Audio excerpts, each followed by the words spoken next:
And when I was really young, and I very clearly remember at 10 years old going to a car show and seeing 2 Ferraris and thinking, that's what I want in life.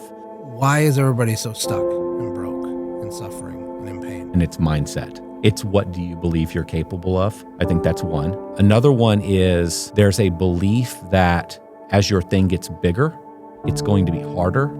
And the pain you're experiencing now while it's small is going to be bigger. Yes. To the degree that the business gets bigger, which it's exactly the opposite. I think what happens in business is you are largely desperately needing to outrun burnout. And what I mean by that is if you look at what happens in most of the trades, and this is probably true in most businesses, but I live in the world of trades, you will find that your industry has a plateau. So maybe in the lawn care industry, your plateau is 350, 400,000. If you're a project-based company, maybe it's 500,000. Why is there a plateau? The plateau is a couple things, but the biggest being that's about the size you can build where you can still sort of control everything. And past that, you have to start handing things off. So maybe at 400,000, you're working 75 hours a week and there is no more capacity in your life. And so everything on the other side of that moment is burnout. I have 200 employees and I want all 200 of my employees to march in the exact same direction, not question what I'm saying, keep it completely secret, totally buy in. I can't pull that off. Right. I don't think Elon Musk can pull it off. I don't think anybody can pull it off. But somehow, when it gets to a lot of conspiracies, we have decided that the government, who we also argue that is completely inept, incapable, stupid, wasting our money, a ledger. These complete losers, right. But they are good enough to orchestrate keeping thousands and thousands of people in line. And what we say is, well, yes, because they'll kill them if they don't.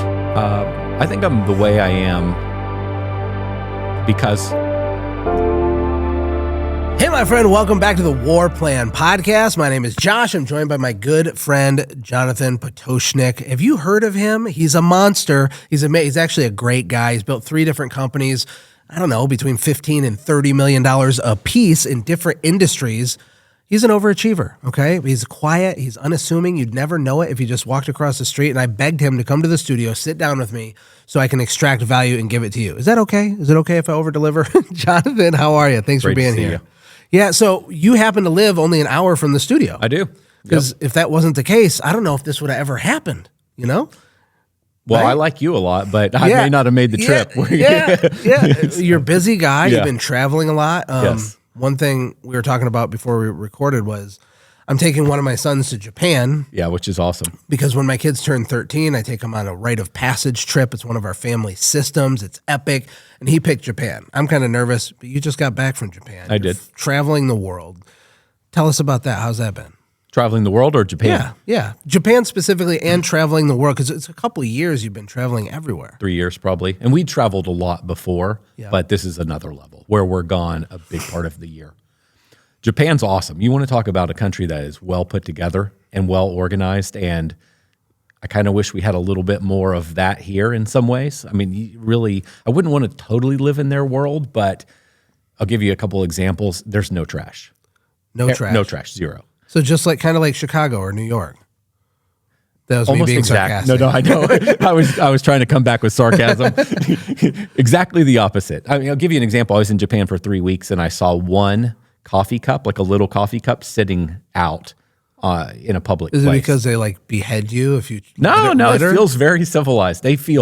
Japan feels incredibly well put together. Like you were talking about eating street food and things like that. And I know I was only in 3 areas of Japan. You don't really see a lot of street food, and you tend to see a lot of street food in Thailand and Vietnam and other places. I didn't see that much in Japan. I'm sure it's there, but for an example, if you go buy food in Japan, you either eat it there or you take it home. You don't walk around the street eating and drinking your coffee. Right. It's very organized, civilized, orderly. My understanding is it's just a culture of honor. It's all about honor and your family name and respect. And deep respect for the craft of creating things and building things. For example, we went to an umbrella place where they handmade umbrellas. And there's no way you can appreciate what goes into making an umbrella until you go to this place. You're like, wow. And they'd only been doing it for 100 years. And they were a young They're company. a startup. Yeah, exactly. I mean, they kind of talk that way. It's a very young business. Oh, I'm imagining like 10 years. I heard somewhere that some Chinese people entrepreneurs have 500-year business plans. You ever heard that? I had heard the 100-year, but it could be. I heard, which is so insane. It meaningless. Right. But it's still, there's meaning in the sense that they're so long-term legacy focused instead of just short-term pleasure, dopamine, Fortnite. Quarterly make the profit number, right? Destroy the business and just let's make sure that we hit the number this quarter kind of thing that we do in the US. Exactly. And I think, because I know you personally, you didn't grow up with like a silver spoon. You didn't have a trust fund, but you've back to back trifecta built these large companies, made a ton of money. And I know you're humble about it and all that, but take us back and help me understand how that happened.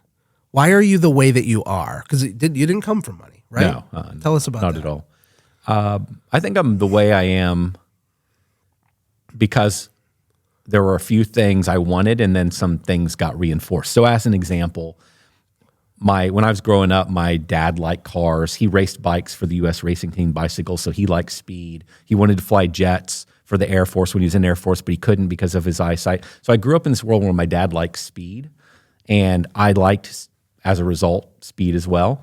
And when I was really young, and I very clearly remember at 10 years old going to a car show and seeing 2 Ferraris and thinking, that's what I want in life. And then my dad's an artist, and he had some clients that were in one specifically that was in the world of Ferraris. And so we'd go to some car shows and I'd see more Ferraris. And I just remember as a kid, I'm always looking in the windows and why does this Ferrari only have 400 miles on it? Or this Ferrari has 900 miles on it. It'd blow my mind. And I remember learning people would buy these cars as art. That's how they thought about it. Wow. And so cars were a big thing for me as a kid. And I just never saw them. In Dallas now, they're everywhere. But back then, I didn't see that many because we were growing up in the country.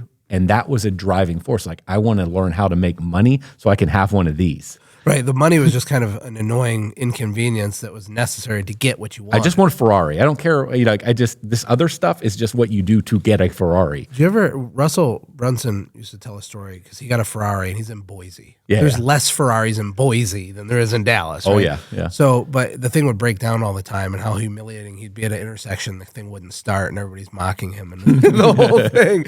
But when did you get your first Ferrari? And then, there's business stuff in between. When did it finally happen for you? So I got, maybe 12 years ago. I don't remember exactly when I got the first one. And even that's interesting. When I bought probably 20 years ago. Yeah, 20 years ago, it was between a Ferrari F355 and a Viper. Okay. And my wife told me to quit talking about this thing. I was in my 20s, late 20s probably, I don't know, somewhere in my 20s. And she told me to quit talking about this thing and just do it, buy a car. Yeah. And I wanted the Ferrari so bad, but to your point, you always heard in the narrative about them breaking down. And back then, those Ferraris, F355 was my favorite. You had to pull the engine out for everything that needed to be done, which is expensive. So I went the Viper route. Yeah. And so I had all these other cars over the years, and it took me a while to finally get to the Ferrari Those Dodge thing. Vipers were like little death traps, weren't they? Weren't they dangerous? Just there was control, the percentage of Vipers that were crashed was really high, and so the insurance was really expensive. And when I started racing that Viper in 2009, and I started out going to kind of be like racing training where you'd have a coach in the seat next to you.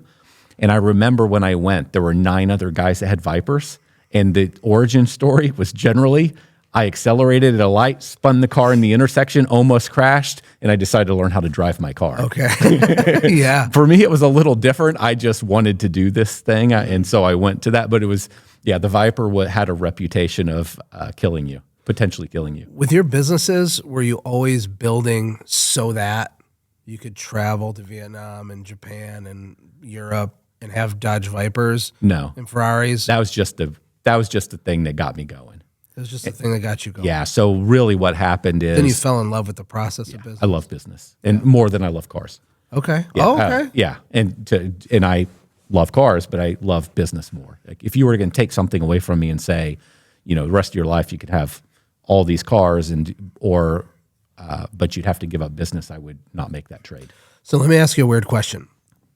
Anybody watching this, I'll just label them a regular person. Okay. I wouldn't label you a regular person. Feel like But I'm going to label the viewers regular people. All right.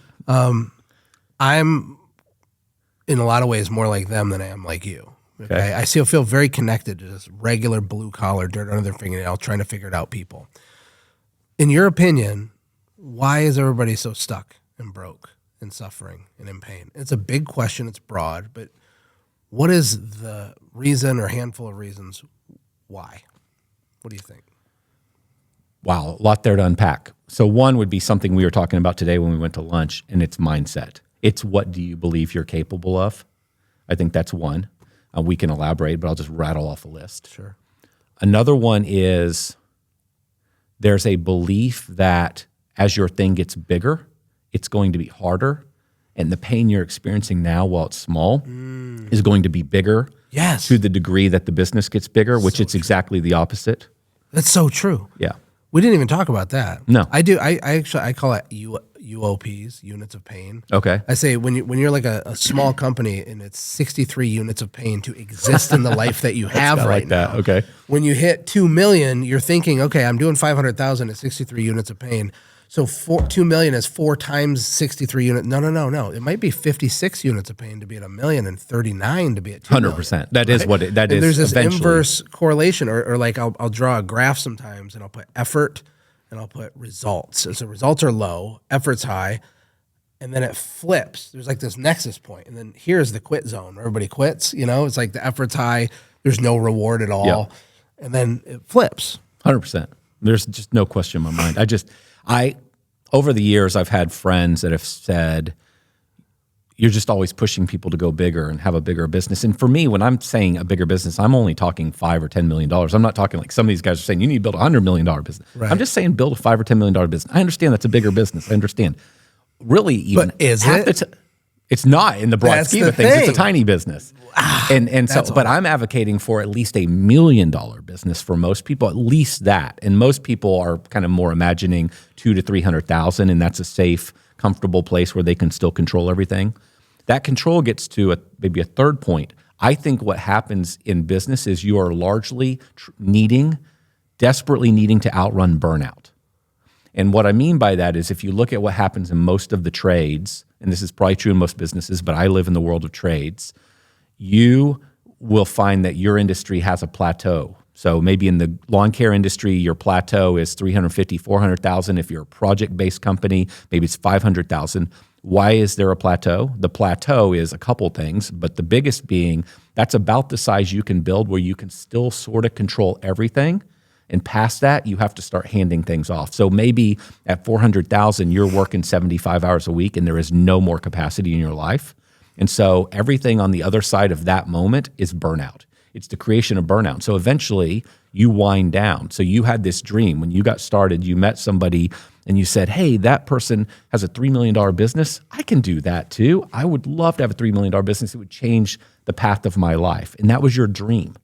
But then over time, you got kicked in the face so many times building this thing, and you weren't hiring enough people to help you. You got yourself into maybe some debt. Maybe you upgraded your lifestyle too quick. Some variety of things happened, and now you're at $300,000-$400,000. You're in charge of everything. It's pure misery. Everything's hard, and now two things are happening. You're being crushed daily. All the life and excitement and that ambition to go get that goal is being sucked out of you. Yep. At the very same time, you're starting to think, why would I want more of this? Right. And so you get stuck, and then you never achieve what you're capable of in life.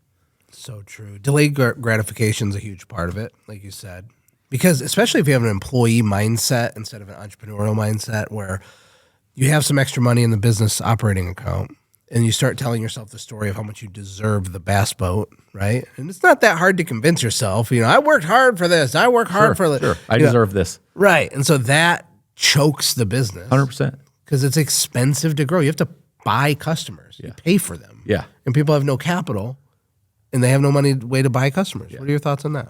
Oh, I couldn't agree more. My argument there is, the analogy would be you can have a boat today and I'll just make up a number, $75,000 a year income, or you could forego the boat and you could eventually make $1 million a year in personal income or some number. Insane. Basically, you're trading the future You're trading your wonderful birthright income for for a boat today or a car today or a bigger house. And why are we doing all that? Like, yeah, sure, maybe you like the boat, but a lot of times the house, the car, it's because your friends are buying the house and the car and you kind of want to keep up with them. That's your circle. And it becomes hard. There's pressure or whatever or we were talking about this earlier. Like you've got this chip on your shoulder because of how you grew up or whatever the scenario is. We've got all these reasons that we justify why we're going to do these things, but they're really just justifications most of the time to have a appearance to other people and that stuff destroys your future potential. Just destroys it. We were talking earlier a lot about identity, which sounds like this weird cheesy tie. It's not cheesy. Pay attention. This will change your life. But we're talking about income and the way that we build a business and how it correlates, in my opinion, with your identity. You've coached a lot of people too, because you built a huge software company, but you also built a large coaching company. Talk about your thoughts and opinions on that and how you've seen people level up their identity or people that can't or people that are struggling stuck, what the tendencies are of the people that achieve. Talk about And when you talk about identity, I know we did talk about this, but in this scenario, are we talking about your identity as related to your business? Or in what way would or how you see yourself in what you're deserving of? Or yeah, I guess I should define that. I mean, it's who you think you are, and nested inside who you think you are is what you're capable of, what you're worthy of, what you deserve. I think some people feel capable but not worthy. It's very complex. It is complex, yeah. But I think identity it's who you think you are, why you think you're here, what you think you're capable of, what you think you deserve, what you think you're worth. It's all of that stuff. Yeah. And so business, it affects business, but it affects everything. Your relationships, all of it. Yeah, so number of thoughts on this. I'll use myself as an example. I grew up in a world where I didn't know anybody that was rich. I didn't know anybody that was an entrepreneur. I had this uncle that I saw every, call it 3 years, that lived up in the Northeast or North, and they had, to my knowledge, money because he was a C-level person in big companies. And I thought that was cool, but that was the only person. I had no experience around him. So I would read an Inc. magazine or Entrepreneur magazine, and you'd see these stories of people that were making a lot of money and had these successful businesses, but I didn't. So I knew that people did that, but I didn't necessarily know if that was possible for me because I didn't actually know anybody. There was nobody close to me where it was real. In a magazine, half the time on YouTube, on Instagram, whatever, is it real? Is it fake? It just isn't as real as knowing a person and having a conversation with them and then sort of breaking down, this is how you do this. This is how you could get this. Yes, you can do it too. I didn't have that. And a lot of people don't have that. And so when we talk about identity, there's a lot of people that, especially in today's world with all the social media, they know other people are getting it, but they don't have a close enough connection to them to know it's actually possible for them as well. Or there's this mystique. You watch somebody online like Alex Hormozy, and he's a very smart guy. And I think a lot of people are at risk of thinking, well, I'm not as smart as him, or I haven't had this advantage, or I didn't grow up, because he sounds like he grew up fairly affluent. His dad was a doctor. He went to a high-level college. So they say, well, I didn't have any of that. I grew up in this little town. I don't know those things. When I listened, the gap between where they're at today and what they hear somebody like Alex saying is so big that they don't know how they're going to cross that chasm and be that person. So they hear it, they want it, but they don't know if it's really for them. They think it's for these other people, whoever the other people are. I think so many of us are guilty of this stuff. And so what that is your identity, your belief is, yes, I believe those things can happen for some people, but I may not be one of those people. Maybe you can't articulate that, but at the subconscious level, that's what your brain is sort of telling you. You, again, may not be able to specifically say, this is my problem, but that's what's happening to you. Now, if you don't believe something is possible for you, then you can't go for it. It's kind of like, the age-old analogy of when somebody finally broke the 4-minute mile, suddenly a bunch of people did it. This is true in business. This is true in relationships. This is true in so many different things. When we see somebody else model it that we're close to, and we know them, then it's real. It can be, and then when it's real, it could happen to us as well. And I think we could talk on and on about identity, but I think that's a big part of identity is first you got to believe you are actually deserving and capable and you could become that person or learn those skills or even achieve that thing. And just most people don't really believe it at their core. And for me, as an example, it took a long time to get there, to really believe that I could do these things. Right? Baby steps. Yeah, you didn't go from down here to up here with your identity. It was this weird, Lots of messy, stacking. getting kicked in the head and believing, even though everything with your eyes told you the opposite, but still holding on to the faith, and that got you up to here. And then it's all that. It's like walk by faith, not by sight, changing your network, your proximity to people, consuming the right content. 100%. And also having a fire inside of you. You know, that really, if you don't have an easy path to get what you want, you've really got to have a fire inside of you where you're willing to get kicked in the face quite a bit and keep getting back up. Yeah, what is it about people like you? Where did that fire come from? I don't know. I don't. The one thing I say, well, I say lots of nonsensical things. One thing I like is, like, the one thing you can't give another person is hunger. People just are hungry, and some people are not hungry. If you don't have hunger, you're dead in the water. Yeah, I don't know. I think maybe it's a couple things for me. It's hard to say. One would be there was that spark, the whole I want a Ferrari thing, that led to me starting to mow lawns when I was 14. That led to that I got a win there. My win was I started making a bunch of money, and I started making more money than my teachers. So I theorized that somewhere in my psychology, that reinforcement of a level of success, I was different than everybody else in school. I was, doing. Did your parents lean into that? Did they tell you you're different than everybody else, Jonathan? I don't know. No, I don't. I don't know. I'd have to ask them. I don't remember them. But you remember you were thinking it. I do. Well, this is me reflecting on it. I don't remember so much. I do remember thinking, I am successful and I like this. Yeah. And so I do remember thinking, because I was a kid that went to school and I didn't really care about what everybody thought. But I was not like the popular kid. I wasn't an unpopular. I was just like right in the middle, friends with everybody. But I sort of this kid that didn't really care. I didn't need to be in the popular crowd. I liked everybody. And I don't know how to articulate it, but I think where that was a little bit coming from is I had this other thing that was fulfilling this thing in me of success. I was building this business. I was making some money. I was moving towards my goal. I was growing. So I didn't need to get my, what's the word? It's like validation from a group of people. And so I use this example to say, I think I had some setbacks for sure, but I had these little wins that sort of got stacked that probably helped develop me into 100%. Chasing. Yeah. Well, it built your confidence. Yep. Going back to my parents, one thing I will say, I can't remember if they were like really leaning into this thing. What I more remember that my parents, I think this is good advice for parents. I think my parents really got this right.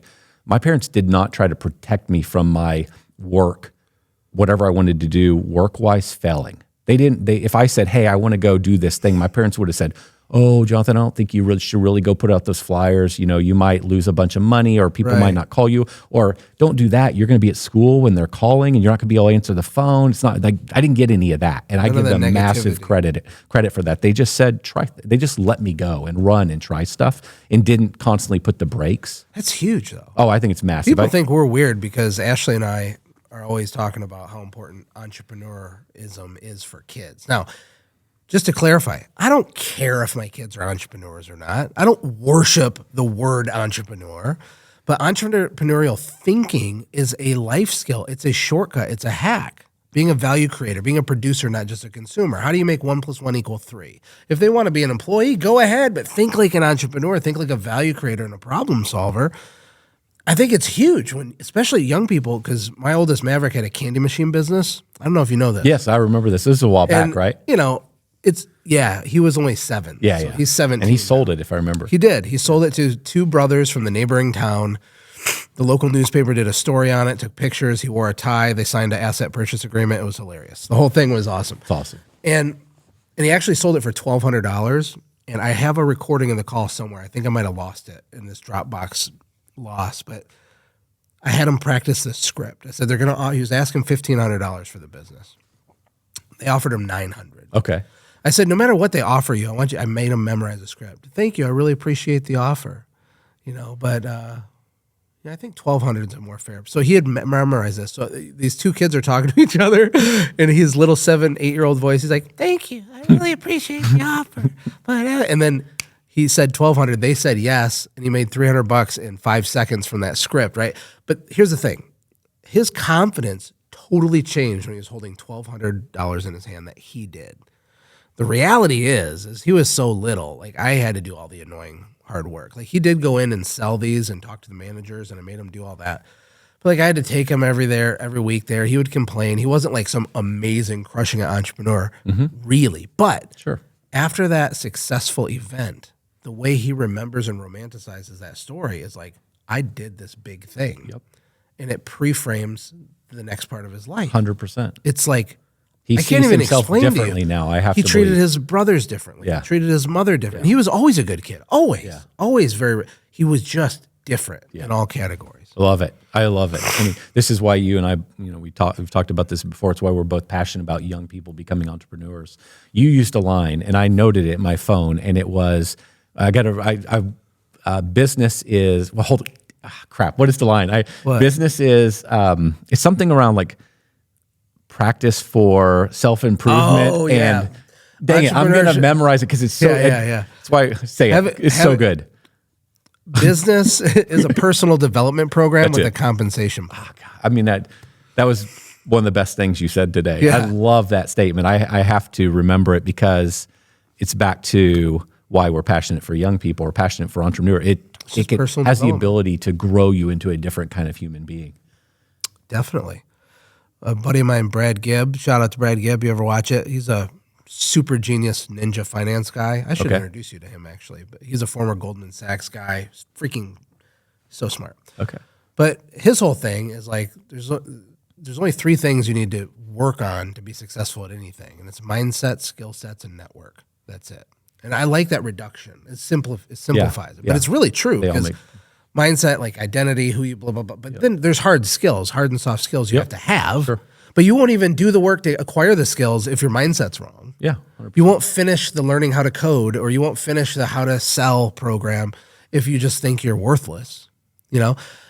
I taught a workshop a couple years ago, and I was talking about confidence, because the word confidence means, well, it comes from the word confide, and the word confide means with trust, which word confidence means to trust yourself. That's what it means. So as I was thinking about that, I'm like, actually, I think everyone already has confidence. I don't think there's someone that's not confident.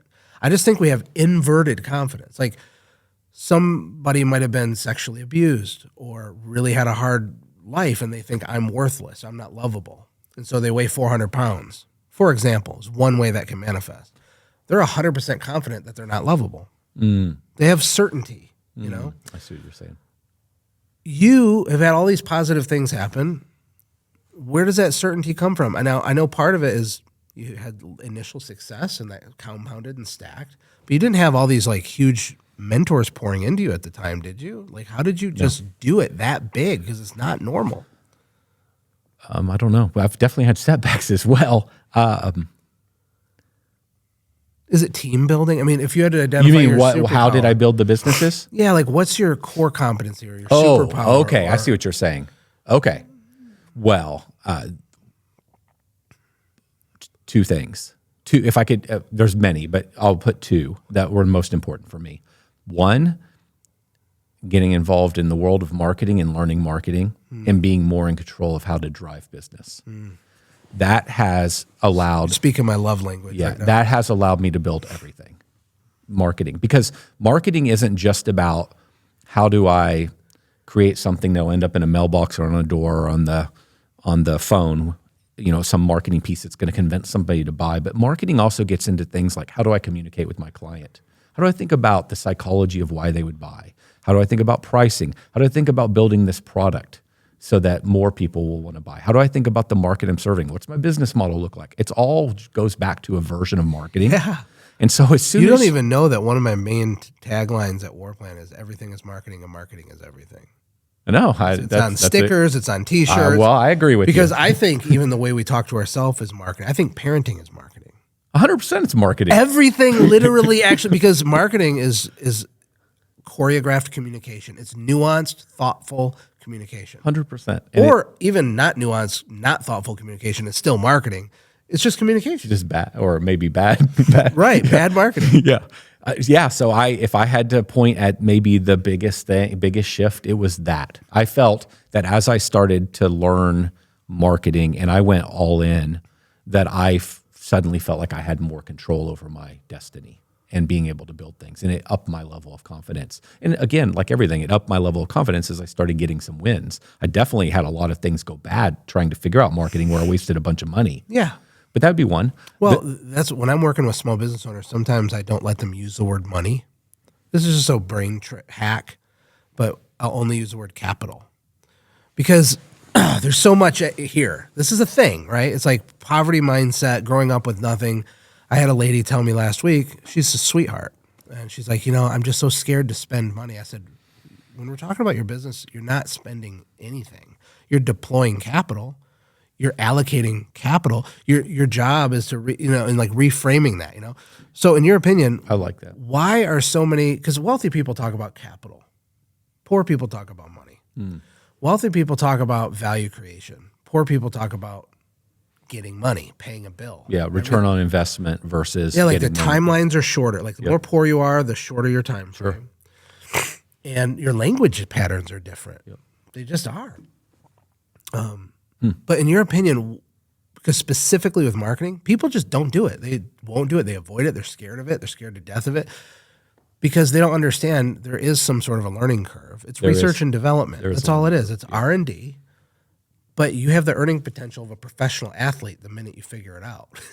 And they still don't follow through. I That's love insane, sports. I'm right? competitive. I would have loved to have been a race car driver or something, but there's like 21 Formula One drivers. And I've often thought about this now right here, what you just said about sports. I've made more money in business than I would have made being a professional athlete. Right. And maybe there are a few professional athletes that I haven't made that much, but most of them, I've made more money than the vast majority of them. Yeah. And that's what people don't understand with the company. We don't think about it properly. Well, I also notice people start a company oftentimes because they're running away from something, not because they're running towards something. And I don't think that was the case with you. You had like this fire in your belly and you're a builder. You wanted to build and create and go. Yeah. But a lot of people, they like hated their boss, so they said, I'll do it myself. Yeah, no. And that's like a running away instead of a running towards. I've thought about these. I will say that I do think there was definitely an element of fear and scarcity in my life. And so I think that has been highly motivational for me. That is, as I've reflected over the years. From your childhood? Or not being able to buy nice Christmas presents or something? And we bought all our own stuff. My dad was building an art career. And so, while he didn't have employees or anything of that sort, it's very hard to build an art career like he's built. It's kind of rare it's hard to be an artist and have a stay-at-home wife that raises the kids and make all your money selling paintings. He must have been a baller artist. He's a good artist. To even pay for anything. My whole life. That's only because really good artists are poor. Yeah. My dad, my mom has never had a job while I've been alive, and he supported everything. Wow. And so, what kind of art? Fine art, oil paintings. Wow. Yeah. So, you paint something and you put it in the gallery and hope somebody buys it. Wow. Yeah, that's all he's done. He was an illustrator before, and then he switched to fine art in 1980. And that's his entire career. But he's a great artist. He's a very good artist. In what way did that create scarcity in you? Was it little sayings they would say? Money doesn't grow on trees. You can't get everything you want. Like how? Because you said that you had some scarcity that was driving. Well, I think they both grew up in worlds where money was a limitation, so they carried that forward. Right. But where I was going with this is, he didn't just wake up one day and say, "I'm going to be an artist," and suddenly we were golden. It was very, very, very hard to build an art career. There were very lean years, very challenging financial years, right when I was growing up in sort of my formative years. There's like no negative here whatsoever. I'm not, but they had to be extremely careful with money. I remember very clearly, I never had cool tennis shoes in school like everybody else. I never had the cool clothes. They were fine, but we would go buy my school clothes for the year. And when I was little, and that's what we had sort of for the year. And my parents didn't really buy us many things. They were great parents. There's no negative here whatsoever. It's just, My dad was building a career in art that almost nobody pulls off. Yeah. And he was willing to do what it took. And my mom was willing to go with him on that trip. And they built this thing. And so it just meant for us, we didn't have a lot of money in our lives. And as their financial life. It's a gift. I agree. That was a gift there's to no you. negative. That's why I want to be clear. There's zero negative here. Thing. And so that's why I probably had a little bit of that. And then I grew up super religious. And so there's an element in, depending where you go, what your beliefs are, you might believe that the world's going to end at some point. God's coming back. Things are going to get tough. Oh yeah. There was that. And and I, back then I didn't think I'd be here at 40 years old because I thought it was all gonna, implode. And so that wired stuff into my brain from a young time that I had this fear and scarcity mentality. And so I believe that there's one thing I want Ferraris, and then there's another thing, and that is I don't want to be poor and broke and have a hard life. And I need to build a security blanket. And even when I had millions and millions of dollars and my house was paid off and my cars were all paid off, which that happened a long time ago, I still had the same scarcity mentality. It still felt like it could all implode. The stock market could crash, the economy could crash, something bad could happen. And I felt that I tried to unwind that stuff. That stuff's still running in the back of my brain to a degree. I can, for the most part, get it out of my brain and talk through it logically, but it's still wiring that will never get out of my life. And so I think that was a very high-level friend group these days. You know a lot of really successful people. And I have for a while. And that's had an effect on you. Sure, right? Sure. But it still doesn't mean the tape doesn't play back there. I think then the question becomes, how do you even change the identity then? And what's fascinating to me is scarcity, you're basically arguing that scarcity is part of the reason for your success. I think it is. And I'm watching people, and scarcity is definitely the reason for their failure. So what's the difference? Because you see what I'm saying? Oh, yeah. No, I think, so I look back, I know that you've said I've been very successful, and I have, unusually successful, but to me it's been not very fast. To me it's been like, gosh, should have been so much more successful. Think you totally suck? No, I don't think I suck. I just think it's so funny. I should have gone better. It should have gone faster. I appreciate you saying it's silly. That. It's not even logical. It's silly. I'm incredibly thankful. Real. But yeah, it's just, I'm obsessed with speed and I've always hated the idea of getting older because older means there's still so much I haven't accomplished and I'm running out of time. Right. Or, oh crap. Why do old people drive slow? They should be driving faster than anybody else. It's almost over. Makes no sense. So anyway, I do have these weird obsessions, and I've kind of lost the script on where we are at here. But the point was, no, that wiring's been back there, and I've had to fight that, and I think it's been one of the elements of why I have tried so hard and had a fire. I think that's what it goes back to, like why I've had this fire to keep going. But it could be a positive for a period of time, and then it's majorly a negative. And for most of my life, it's been a massive negative, not a positive. Even though it drove you financially forward. All you need is a spark. But was it making you miserable while you were succeeding? No, I wasn't miserable, but it's unnecessary noise in your head that's not productive. The way it manifested for me is I would have invested slower in the stock market. I would have invested slower in some financial investments that I should have put more money into because there was a fear element there. Or I would have invested slower in my businesses because I felt I needed a bigger safety net. Right. Or I would have paid off all my debts before I applied more money to grow the business. Or I would feel that I should have a pay. You did that. I did all these things. I need to pay off my house. You could have built $100 million business if you weren't having a foot on the brake and fear that whole thing. I had a $700,000 paid off house, paid off Ferrari, cars, $5 million at least in the bank. But I prioritized that over splitting that money into growing a business that could have been much bigger. And I already knew the formula to grow the business bigger. So I should have poured more gas on these businesses. But let me ask you this. Before the business was big and healthy and stable, were you pouring on the gas to get it to there? Or were you like that the whole time? Slow, steady, trickle, quiet growth. No. Because in the beginning, you have to just do crazy hard stuff to spin it up. So because I had lots of things going, so I've never done one thing. I've always done lots of things, too many things, which have been borderline bad for my personal life. Part of that art brain you got from your dad.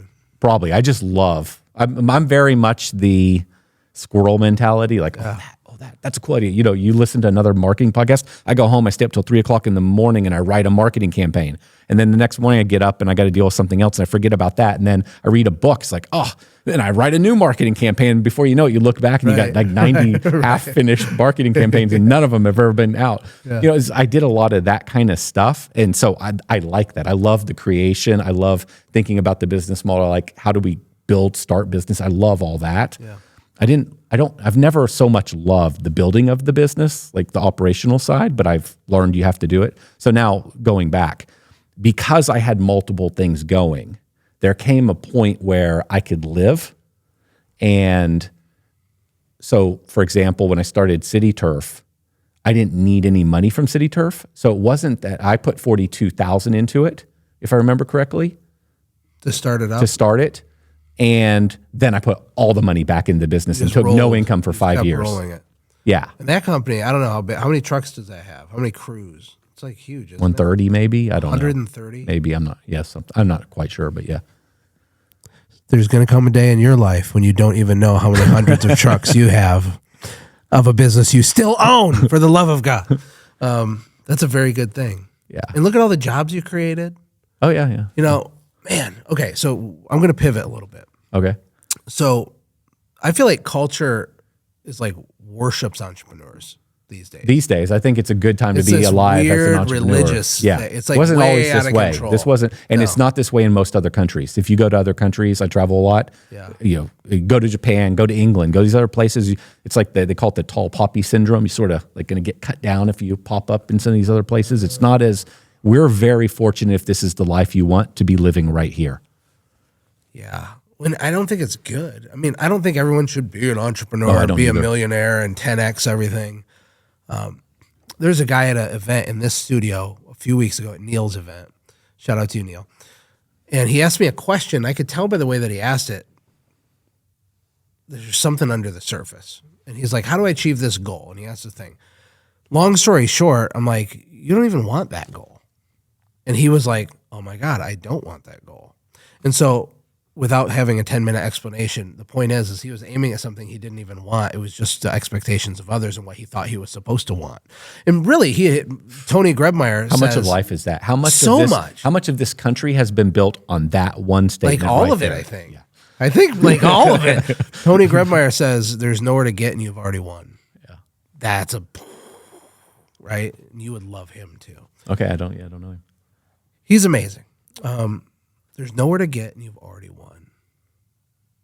There's so much truth. But we don't want to believe that to be true if our identity is an orphan.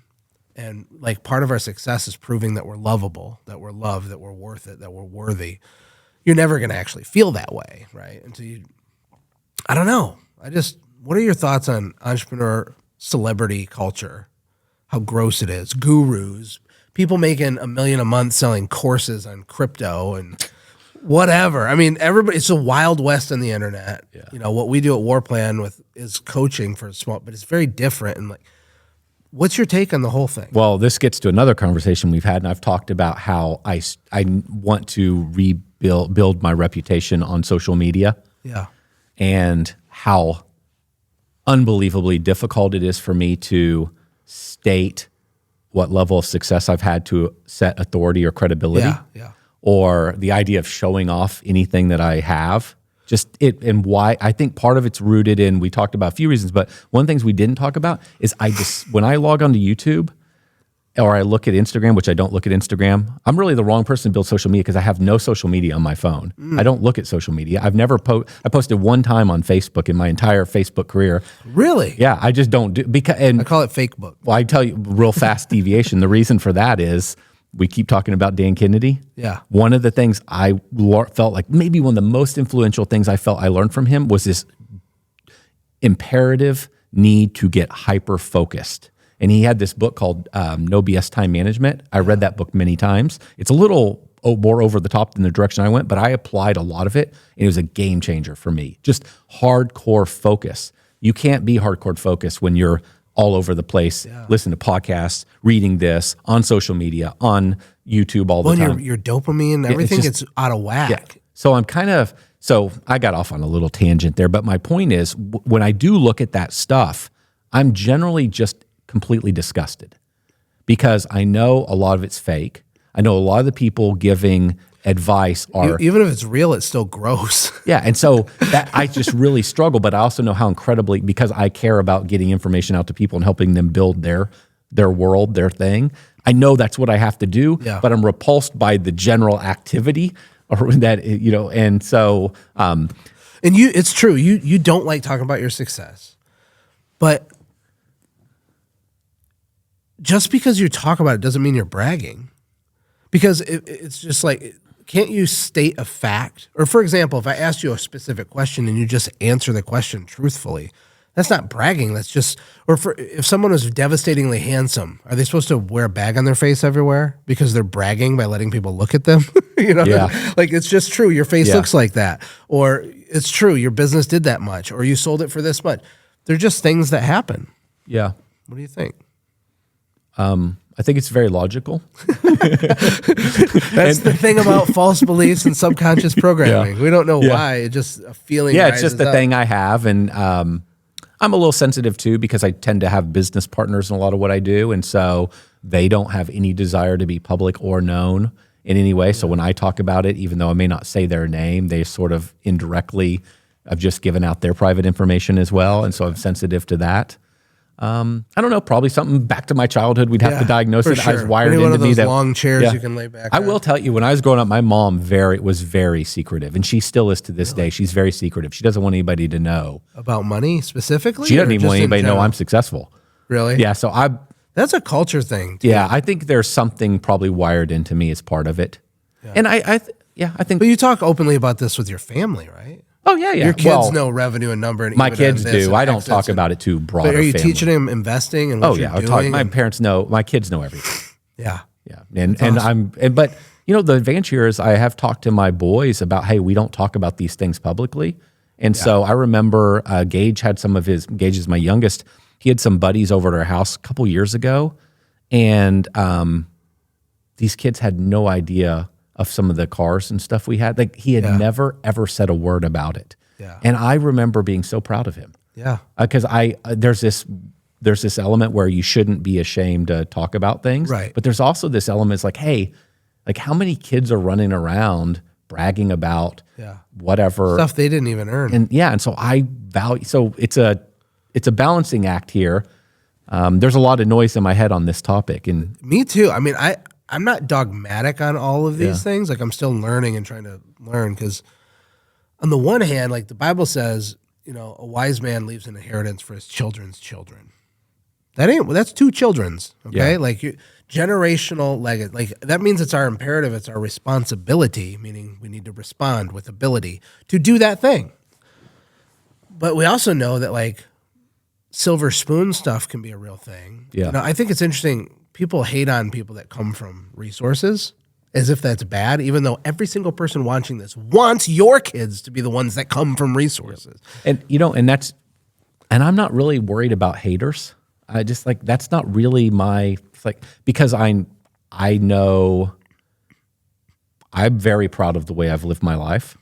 I just, there's no like hidden little thing. There's like where I feel some level of guilt or I feel that I'm not legit. I'm very real.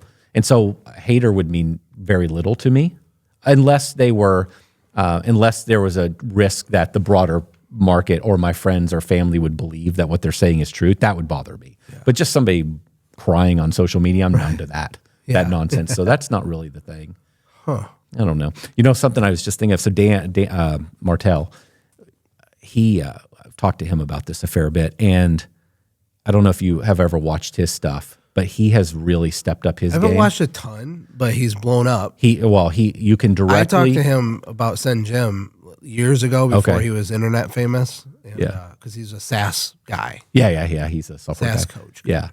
And but if you look at his YouTube stuff, when he started talking more about his cars, and now he's doing stuff like in fitness with no shirt on, and he's talking about, I think maybe net worth. I don't see enough of his videos, but when he changed all that, and I know he built a media team around him. He said he was time to go pro, but you can see like a line in the sand when they changed all that, thing took off. So I'm aware. If I was giving advice on the other side of this, I feel like I know what to do, but it just bugs me. Yeah. Well, with the lifestyle you have now, it would work. Yeah. But you would feel so uncomfortable. People following you on the cameras, your cool stuff, doing your thing, traveling the world. The reason I want to interview you, because I know you're a good father. Yeah. You're a smart entrepreneur. I perceive you to be like really steady. I'm always trying to learn from people. Like, don't take advice from someone you wouldn't trade places with, right? Like, I respect what you've done at your family, and you've done really big things in business. You clearly know things I don't. So I'm trying to figure you out, and understand what's going on. I think maybe I am dome too. Of yours. And I also feel like you relate to the little guy. You didn't start with nothing. You just did it. I love the little guys. You just did it. Yeah. Yeah. I still feel like I remember what it takes and how it felt. But you understand that you're 1 out of 300 of them does what you did. I know so that, but I still feel. What's the difference? I don't get it. Delayed gratification. It's really mindset, skill sets, and network. It's really true. My mindset grew. I don't know how to answer these questions. I can just say, here are things I think might have contributed. There came a place where I started spending money, but man, it drove me nuts, and I didn't spend enough to start to get around other people that were successful. I know that played a role. Seeing more, making it real is what I would describe it as. Back to what I was saying earlier. Yes. You see somebody in a magazine, you see a Dan Martell or an Alex Hormozy on YouTube, but you don't know them. You don't even know anybody that knows them. Right. You want to be them, but it's still not real enough to you because you don't know them. Right. You can tell yourself a story about how they got there and why they've got extra luck you don't have or whatever. And so it's not real. And so as I got in the room with more people, and some of that really, before I ever got in a group, that was just going to conferences. And then you start to be around other people and you meet somebody at the event and they're having a lot of success. And you don't know if it's real success or not, but you talk to them and it makes sense. And you're like, oh, I met this guy. He seems like a very normal guy. He doesn't seem that much smarter than I. He doesn't seem like he's that much more articulate than I. I think I could probably sell as good as him. You just start to do a little comparison stuff. You're like, I could be him too. Yeah. And you do enough of that, and then you get into a business group or a coaching group, and you meet other people, and people are ahead of you, and you're like, well, I can do that too. Oh, that's how you do it. And so it's the marketing thing. It's the way back I realized I needed to pair myself with an operations person because I don't love that stuff. And I could start a bazillion companies tomorrow and take them from 0 to call it 1 million. But the act of me having to do 1 million to 10 or 1 million to 20 by myself and manage all the people, God, soul sucker. Sucks. It's the same thing every single day. Who wants to do that? Yeah. What role did timing play in some of your successes too? Because when I look at ClickFunnels, for example, Russell's a genius, best marketer of our generation. He's awesome. That's true, but what's also true is literally he had the perfect product at literally the perfect time. Yeah. It just made sense in 2014. And he was able to build a smaller product and go to market and get success, whereas now you've got to build a much bigger platform to be competitive in the space he's in. So, and how many funnel tools are there now? But at the time there wasn't, and it was so serendipitous. And then City Turf.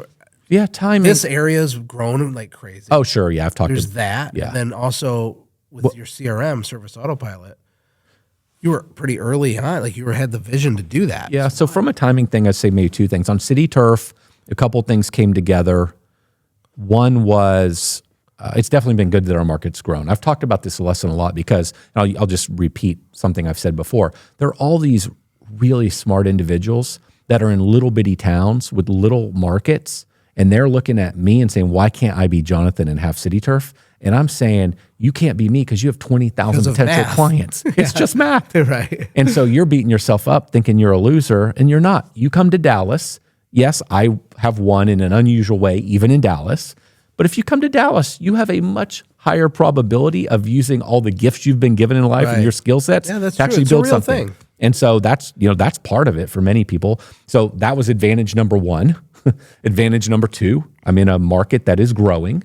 Advantage number 3, I learned how to program because I never wanted to be in lawn care or in cleaning or in any of the trades. I wanted to be When I went to college, I wanted to be in virtual reality. I wanted to be in technology. That's my whole life. My first software company was 23. It failed after 2 years and cost us all the money we had. It was a massive setback in life. All I wanted to do was software. So then later when CityTurf gets started, I understand how to build my own websites. I understand how to do SEO. It's way more elementary back then. It's still not that hard now. I know a lot of people would hate that, but I knew how to do that. So I could pair an opportunity. I could do those things myself at a time when maybe Dallas, Plano, the markets I serve, were more and more younger tech kind of professionals, a higher level professional in our market would be buying online in the early days. So it gave me a competitive advantage over other people that weren't really online in any major way. So there's little things that you could say, okay, timing was right. When we started Service Autopilot, we were early because we were just early in a whole bunch of stuff, but being early because we never raised capital and we never used debt gave us time to build the software. And so we were there to capitalize on the transition from all the old archaic desktop software solutions to SaaS. Yeah. We were also there. I mean, with the time when we started in software versus what today looks like, everybody buys software now. They buy Jobber, they'll buy House Call Pro. Everybody's buying some software. Right. That was not the case. We had to do massive. It was like weird. Massive. It was us and Jobber, and then a bunch of desktop software solutions. That was it. Yeah. And people didn't trust the cloud. They didn't trust. They thought we were going to steal their data. We thought we'd lose all their data. Right. I signed a couple agreements in the early days of Service Autopilot saying I'd never steal your data or look at your data. I was like, right. Why would I want to do that? But sure, I'll sign that agreement. And so there was a timing element there to answer your question that was advantageous for us. Where do you see the home service industry going? Because let's just maybe round out and talk about, and I appreciate you taking so much time. Yeah, I'm loving this. Whatever you want, yeah. We have AI, robotics. Yeah. I mean, people don't understand what's happening. Yeah. I don't think at all. No. Not that I do when I'm on the high horse. I'm just saying people are asleep at the wheel. Mm-hmm. And you have not just LLMs with like ChatGPT, but you have like audio stuff now, and you have visual stuff now. So AI can see, it can hear, it can talk, and it can write. Yep. And then you put that in a mechanized suit, and you have essentially a freaking human. Not just specifically just that, but technology. It's cheaper to code. Interest rates, the economy. Like, what would you do if you had a home service business right now? Where would you be aiming your company? What would you think is going to happen in the next 5 to 10 years? What do you think? Before I answer a question, let me give you an example that I just think is so awesome. And this gives kind of an example of where we're going.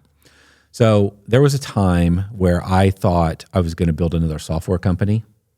And so I've really been thinking, and the only way I could get excited about, and this feels like the greatest moment in time right now to build a software company with what's going to happen in the shift in technology. And I feel like by not building a software company, I'm missing one of the greatest wealth creation events that could happen, but I just can't get that excited about it.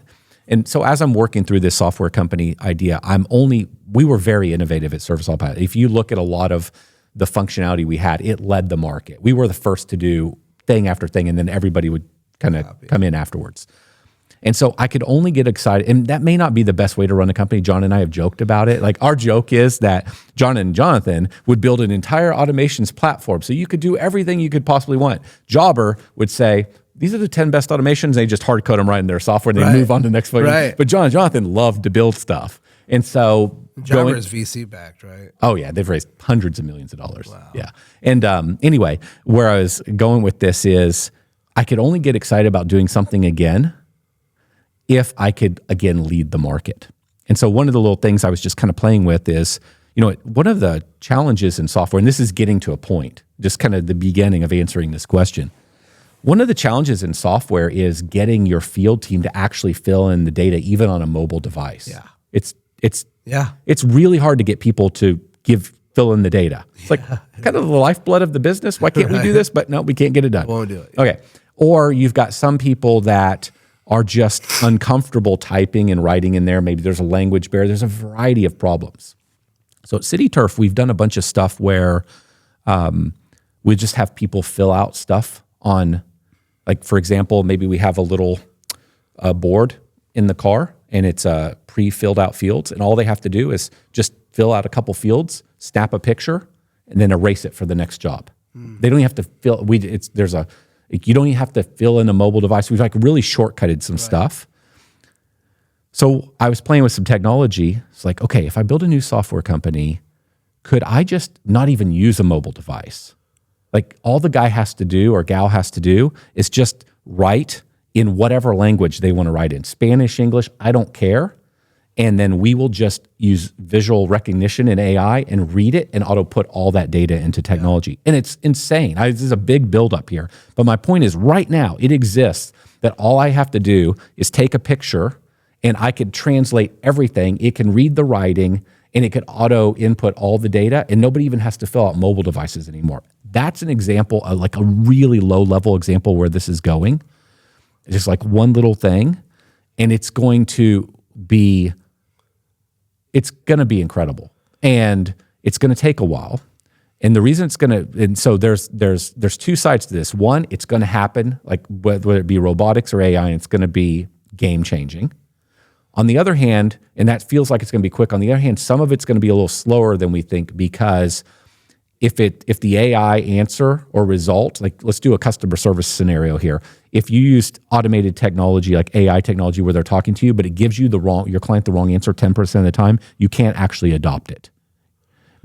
So there's this point where we have to get to such a level of perfection before you can actually implement some of this that it's going to greatly slow it down. Yeah, because the one time it's off is like humiliating. It goes off the rails. And so again, kind of jumping around here. And so I think what's going to happen is this stuff is going to happen. It's just going to take a little longer than some of the noise out there. And what is going to happen is we are going to have a bigger divide between the companies that win and the companies that don't win. And the companies that win are going to implement massive amounts of technology, and they're going to be willing to write bigger checks.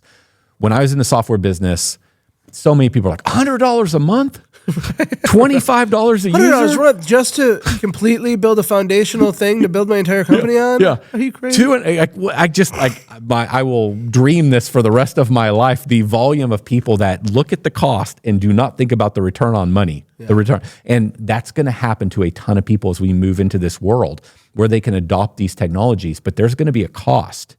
Like, for example, in AI, there's a cost just to do the data processing. You're running so many scenarios to keep it very simple to come back with the answer. There's a lot of processing that has to happen. There's a cost, a technology cost. And so that means the software might cost more. Or maybe you don't want to implement texting because there's a % texting cost, but texting is such an advantage over your competitors that don't do texting. Right. And so a lot of these companies are going to make decisions on cost and not on outcome. And the companies that do implement this technology are going to dominate. They are going to eat the lunch of everybody else. They're going to become more efficient and more profitable. And so I think the gap is going to get bigger. So I also, if you're willing to get really good at marketing, if you're willing to really understand your data and actually put your data into your system every day and capture it, if you're willing to use lots of different technologies and someday robotics, you are going to dominate. And so it's super exciting to me. And you're going to be very profitable. So I think it's an insanely awesome time to be in home services. What's coming in the next 10 years is going to be insane, in my opinion. So I'm optimistic. I could have compressed all that into, I'm super optimistic. but I had to give a few examples. I think like conversations around like UBI, for example, it's becoming more and more clear to me why that is a thing. Might have to be. It might have to be. Yeah. Because the middle is just being, it's disappearing. Well, and fortunately for a lot of the lower, man, it's a tough one on the lower income. Like you can see how some of those jobs are going to get disrupted, but you can also see how some of the jobs they're going to be, the manual labor isn't about to be replaced by a robot. So you're right. It's probably lower and we middle. We don't know yet, but man, some of these robots are like, it's crazy the actuators they have and how articulate the movements are. And think of the number one pain point for every small business owner is labor related. Yep. And so robots promise to solve the keep you up at night biggest, most painful problem. Not saying they will. I get it. They used to do robot lawnmowers. Remember that? They still have them. But I spent 5 years involved in that. You did? Uh-huh. Okay. Well, I've had one mow in my. I feel I've like been maybe involved. they're too early or something. But No, I can tell you all about that. But and it has informed my opinion on what robotics for home services. yeah. So you think it's just going to be way too hard for it to really? No. No. I think it's going to. I think. It's gotten exponentially, geometrically more advanced in the last. It's getting better, faster every Yeah. year, So right? a number of years ago, what happened in robotics? We use lawnmowers, and you can apply this to robotics in general. What happened years ago in robotics for lawnmowers is a lot of venture capital money rushed in, and that was a massively transformational, fantastic thing. Lots of new players showed up. Lots of new advances happened in the mowing robots. Really cool. The couple problems. One, to put all the technologies on the mower to do a really awesome job and not need a guide wire and just eliminate some of the pain in the butt stuff about it really escalates the price where you can't make the economics work to actually use that mower in a business model. That's one of the problems. That will come down over time, though. It's just like, okay, well, is that going to be 3 years, 5 years? How long is it going to take? Because you're just amortizing it and comparing that to the cost of a human, right? Yeah, yes, you are, but it still doesn't. The math doesn't work unless you get to a really big And it needs property. to be dramatically better. It does. It can't just be a little bit better. It needs to be way better. It has to be dramatically better because think about who is going to adopt this technology and the amount of debt they will have to take on. And these companies nobody will give them the loans for the amount of debt they would need to replace their people with a robot. And then do you even want to be in that business? Like, okay, I could be in the lawn mowing business and I could have 2,000 robots and I could have, I'm making up this number, I'd have 20 million in debt to make, let's call it a 25% profit margin. Right. Or I could just go start a pest control company. It also makes a 25% profit margin. Yeah. And I have no robots, I have no debt, and I have little trucks. Like, okay, I'm going to do pest control. To me, that makes people want to be owner operators. Like, it's speaking to your own point, which is you're going to want to stay small. And I always tell this, I say, go big or stay small, don't go in the middle. The middle is going to get killed. Yeah. Being an artist and business owner, you're fine. You can make a If you are a killer auto detailer who has a 6-month waiting list, you're fine. You're fine. Nothing's You going to can change. do phenomenal. Yeah. But it's all this mediocre stuff that's going to get killed. Yeah. Well, I'll give you one more on the robotics thing, just as you're kind of thinking about that I've learned from being involved. Legislation. So we will be there technology-wise. We'll eventually be there cost-wise, when whatever robot you want to talk about. But the slowdown is legislation. How long will it be till the government approves a robot in your house, a full-bladed robot on your lawn that's not being monitored visually by a person with an emergency stop button? And so they're all networked together. They're all learning in real time from each other. The tech is getting really good, but we've got these other things that we don't. We just look at the tech and say, "Oh, we're about to be there." It's like, well, and you can't just let 20 million people not have a job and act like that doesn't affect everyone. Yeah, it'll have a big impact. It's a major thing. And these companies, when I moved to Costa Rica in 2015, just because I'm a dork, for whatever reason, I looked up on like the SEC's website, like, I don't know what it was, a balance sheet for Apple or something. And I'm trying to like learn more sophisticated numbers. Okay. I mean, the financial reports for companies like this are insane. They're ridiculous. Insane.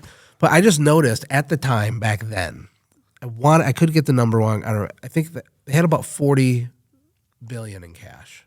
It might have been 80 billion. Oh, I mean, they've got hundreds of I know it's way more and now. a lot of it was outside the United States. This is exactly. And I was looking at like one page. I don't even know what I was looking at. Okay. The point is they had it in an account somewhere at least 40 billion. So then I went to treasury.gov and you can actually look like how much cash the government has on hand. And they had less than Apple. Never done that. No, they can create it. Sure. So, but my point is these tech companies, and this is like 10 years ago, I'm looking at, they have more money than nations. Oh yeah, some of their market cap is greater than it's insane. There's nowhere to even deploy their capital. I mean, how do you even invest $100 billion? If you bought $1 billion company once a week, you deployed $52 billion. By the time that year ends, you've accumulated more than you spent, and the enterprise value is you literally can't do it. Yeah, you see a lot of them start to return it to shareholders.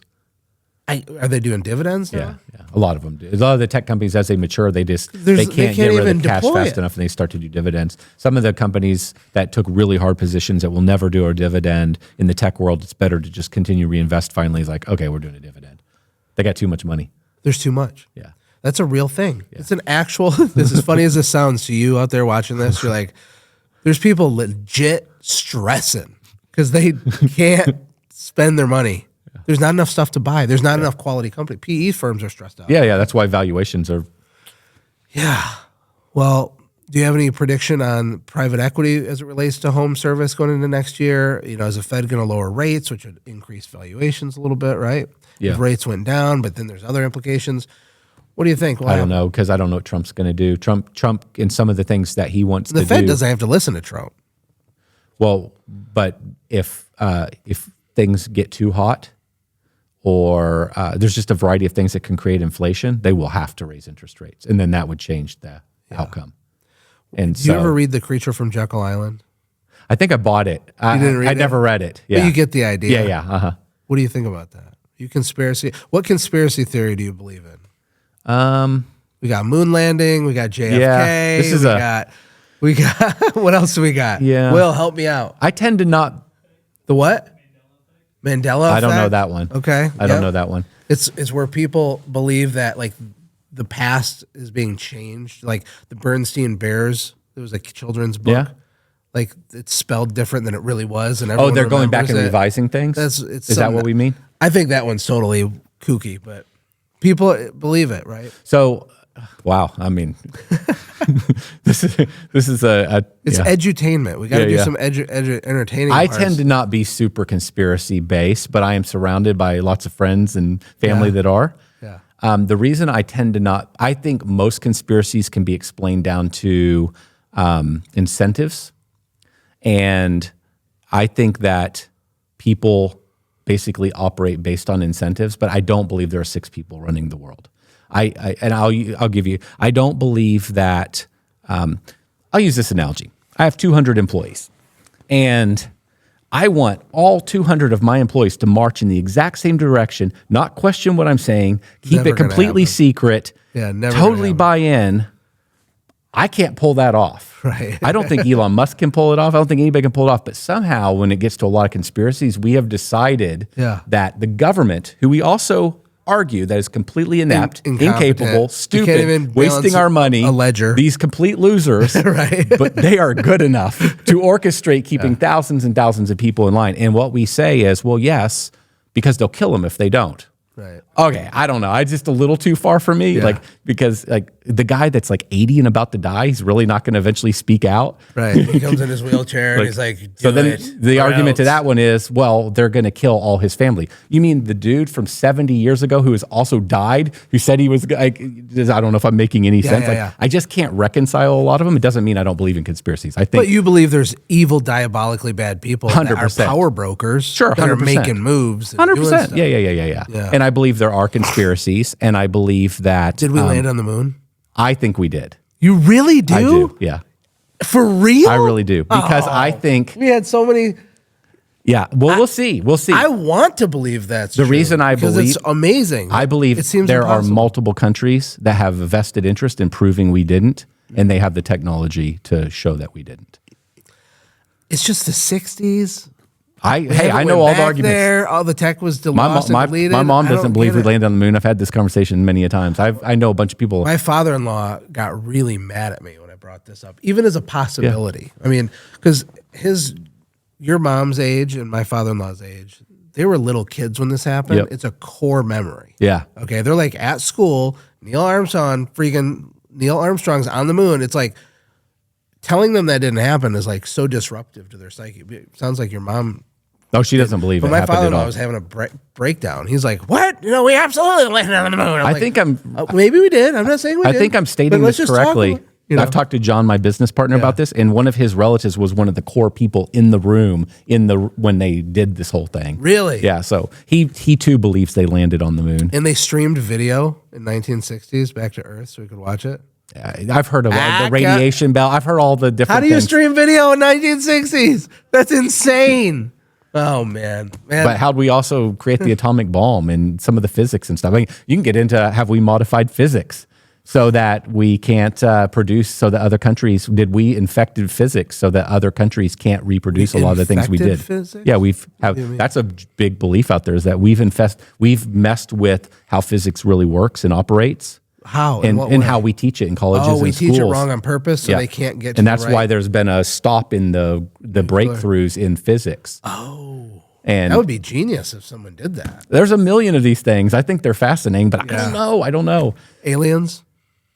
I don't know. What's another My one? brother is really, really on me on that one. I've watched a lot of alien stuff lately. To me, it seems very obvious that they're pre-framing us to definitely eventually show us that there is alien, because it's been happening for decades. So that's through the media, one I think through I can get- Hollywood, through it's just a CIA psyop thing. They've been seeding. This is the one I can get the closest on. I could They've been go there seeding way it. before the moon. I think it's demonic, But personally. yeah, that's how I hear other people describe it. So I have no idea how to they're think real. about that. It's like a real biological suit thing, but there's some sort of demonic thing. There's something demony, something. So hey, Jesus loves you. Just remember that. But man, I appreciate you talking You about bet. all this You stuff. And we talked about race cars. We talked about your childhood. We talked about you building 3 companies up to $30 million. How do you do that 3 times in a row? You're not normal, but you're a great guy, great dad, love your family. You gave some great tips and advice, and I really appreciate it, my friend. Likewise. Great seeing you again. It's been a while. See you next time, everybody. See ya. Bye.